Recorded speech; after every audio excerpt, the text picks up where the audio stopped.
esta manera el hombre ha llegado a una comprensión cada vez más profunda de Dios.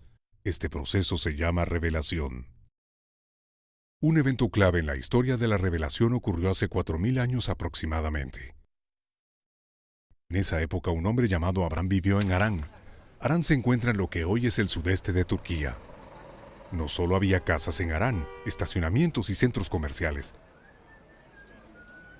sino que también había templos, muchos templos. Porque entonces la mayoría de la gente creía en muchos dioses. Había uno para la fertilidad, otro para la cosecha, otro para la lluvia, la guerra, incluso para la pedicura. Y fue justo en medio de este mar de divinidades donde Abraham oyó la voz de Dios. Irás a una tierra que te mostraré. Abraham confió en Dios, tenía fe y se marchó a Canaán. Él confió en Dios cuando le prometió un hijo y se mantuvo fiel a lo largo de todas sus tribulaciones. Abraham, que vino a ser llamado Abraham, es considerado como el padre de la fe en el único Dios. Los descendientes de Abraham son llamados israelitas. Muchos años más tarde, los israelitas cayeron bajo el poder de los egipcios.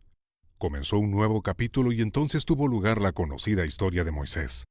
Después de muchos años de esclavitud, del fenómeno de la zarza ardiente, de un faraón que se mantuvo cambiando de opinión y finalmente de las muchas plagas, Moisés llevó a su pueblo a la libertad. A lo largo del camino hacia la tierra prometida, Dios dio a los israelitas los 10 mandamientos e hizo un pacto con ellos. Finalmente estos conquistaron la tierra de sus antepasados y se establecieron en ella.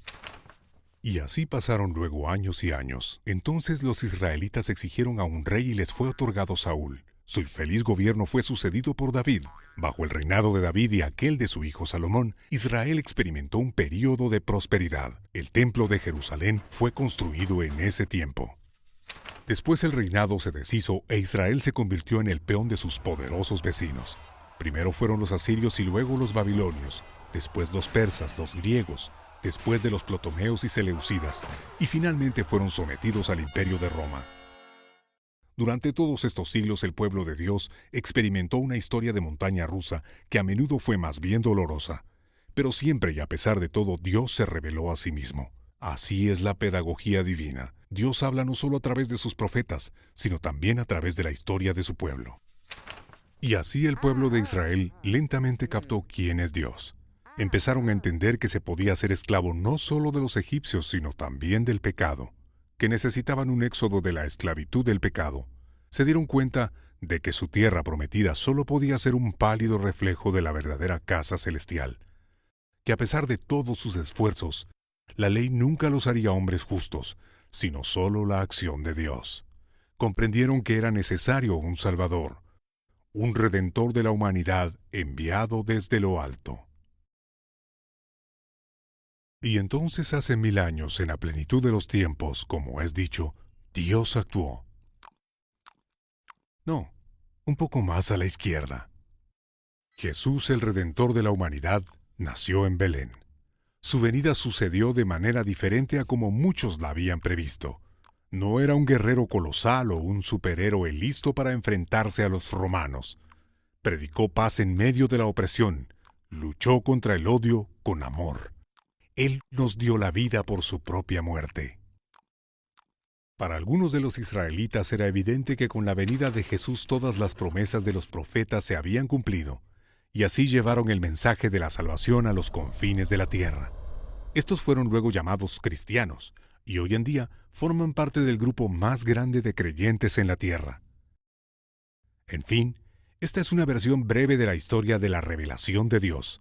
Lo que encontramos no es solo una colección de cuentos heroicos. Dentro de esta historia encontramos santidad y pecado, y muchas veces en la misma persona. Y entre las líneas de estas historias de santos y pecadores, Dios se revela a sí mismo.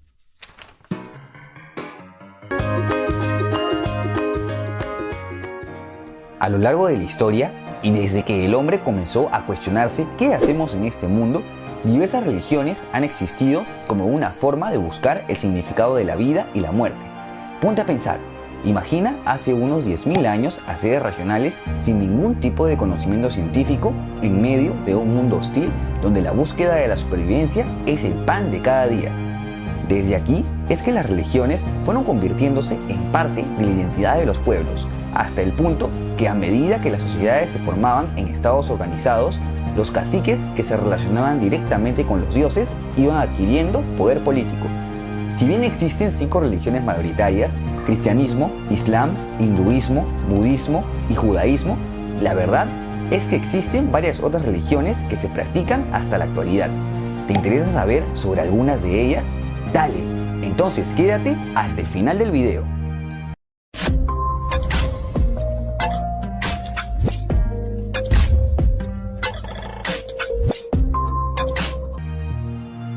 Con unos 400 millones de seguidores, la religión tradicional china es una de las más seguidas en el mundo, a pesar que no sea muy conocida.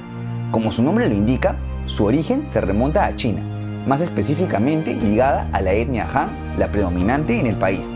A decir verdad, esta es una religión sincrética, es decir, que hereda elementos de otras creencias tales como el chamanismo, budismo, confucianismo y taoísmo. Por este motivo, a veces resulta difícil diferenciarla de otras tradiciones espirituales chinas. Tú sabes, a veces cada persona interpreta las creencias a su manera. En cuanto al marco geográfico, esta religión es practicada tanto en China como en Taiwán y tiene diversas agrupaciones por todo el territorio. Es también una religión politeísta, que incluye la adoración de diversos dioses que se encargan de algo en específico. Sí, algo similar a la mitología griega. Algunos de ellos son Shangdi, el dios supremo y creador del universo, adorado a partir de la dinastía Zhou alrededor del siglo XI a.C.